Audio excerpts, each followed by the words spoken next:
LeBron on his way again! He's got it again! And it looks like Harden may have lost the contact lane. Yes. Night.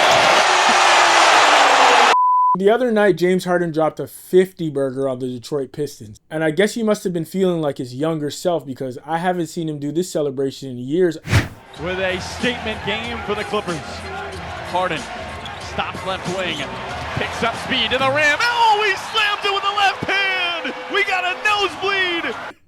I was looking at the TV, sounded like Marv Albert. And it looks like Harden may have lost the contact lane. Like I low-key thought he was hurt. I fully forgot about the nosebleed celebration. And then it got me thinking, what are the coldest celebrations in NBA history? I mean, we've had a few. Now, I don't think I would put James Harden right here in the top 5. Maybe his Cook It one might be in there, but no, there's too many. There's too many. We got to take in Carmelo Anthony with the... Anthony for 3. Bang! That one goes down, and the game is tied. First time I ever saw the celebration was when he was playing for the Knicks. I mean, he took it on the road with them when he became kind of a journeyman, going from the Thunder to the Blazers to the Lakers. Now, I didn't realize this, but apparently the 3 to the dome started by Rasheed Wallace. Apparently it was Rasheed Wallace's celebration, and Melo just pretty much came here and took it from him. But that doesn't take anything away from how cold that celebration was. 3 to the dome. I mean, they had people all over the world doing it. And speaking of international, we got to take it back to the Olympics and Mr. Steph Curry with the...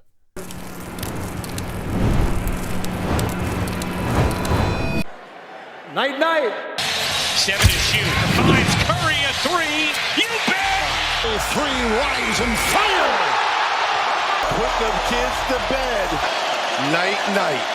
That Steph night in the Olympics is still one of the coldest things I've ever seen in basketball. And speaking of the cold, let's take it to Captain Canada, Mr. Vince Carter, with the... For all you people who see that, it's not the motorcycle. No. Again, Alonzo Mourning changing a shot. This lead of 8, Miami's largest of the game. A flourish. How about dribbling between... Crank it up. To this day, Vince Carter probably had the scariest bounce I've ever seen in game.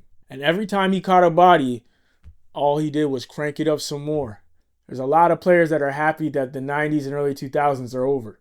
I want to take it back a little bit further. There's another old school celebration that to me, it just stays in my heart of hearts. I mean, when I was growing up in the early 2000s watching basketball, I used to see a young Quentin Richardson and Darius Miles playing for the Los Angeles Clippers. And at the time, I mean, that team was in the sewer. Nobody cared about the Clippers. And so seeing these 2 young black athletes running down the court, playing some flashy, some beautiful looking basketball, you know, it really caught your eye. And after every bucket, that celebration just looked too cool. And these guys on the court, they just had so much swag. They had the drip. They were Jordan Brand. They were young. And they just had, I guess, that aura. You know what I'm saying? I wasn't calling it an aura back then, but that's what it was. They just had that vibe, you know? And that celebration was a part of it. So yeah, man, Darius Miles and Quentin Richardson, man. Not a lot of people talk about those guys, but those guys definitely added a little bit to the fabric of the NBA, you know? But now we got to go to Mr. Triple Double. Had a career night. Westbrook against Mitchell. Westbrook got fouled, and he'll have a chance for a 3-point play. Oh, and then gave him the baby.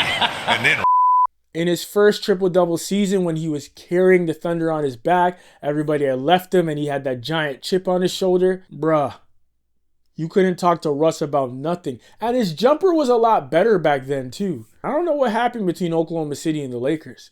But one thing is for sure, when he was on that triple-double tear, Russ was just having his way with anybody on the court. And anytime he bullied somebody, better believe he was rocking that cradle. That was cold.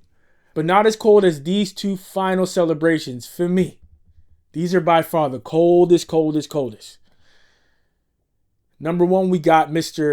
LeBron James, King James, with the silencer. Do you send multiple players at LeBron? Down to 5. Down to 3. Make somebody else beat you. 3 on the way. He got it! Make somebody else beat you. Take the ball out of his hands. The game is over. Yes, it is. You secured, attempt the shot. Seeing LeBron do that in a Miami Heat jersey struck fear in my heart. He was just a beast, way too dominant. And whenever he did that celebration, I swear, chills just ran down my spine. Come to find out that Nick Van Exel in the early 90s was the person who actually started that celebration.